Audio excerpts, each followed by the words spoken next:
National Weather Service in the Quad Cities has issued a severe thunderstorm warning for eastern Whiteside County in northwestern Illinois, southeastern Joe Davies County Ray, can you turn that down? Illinois, Carroll County in northwestern Illinois, Stevenson County in northwestern Illinois, until 10 p.m. Central Standard Time.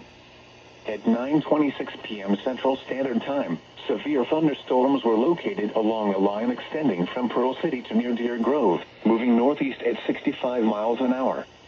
Hazard, 70 miles an hour wind gusts. Source, radar indicated. Impact, expects considerable tree damage.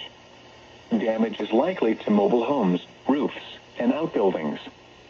Severe thunderstorms will be near Pearl City around 9:30 p.m. Central Standard Time. Sterling and Lena around 9:35 p.m. Central Standard Time. Freeport and Tradarville around 9:40 p.m. Central Standard Time. Dakota, Rock City, and Rydot around 9:45 p.m. Central Standard Time. Oh shit, Other locations in the path of these severe thunderstorms include Davis. For your protection, move to an interior room on the lowest floor of a sturdy building.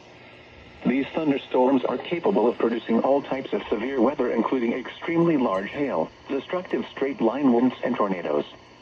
Move quickly to a safe shelter such as an interior room, a bathroom, closet, or basement.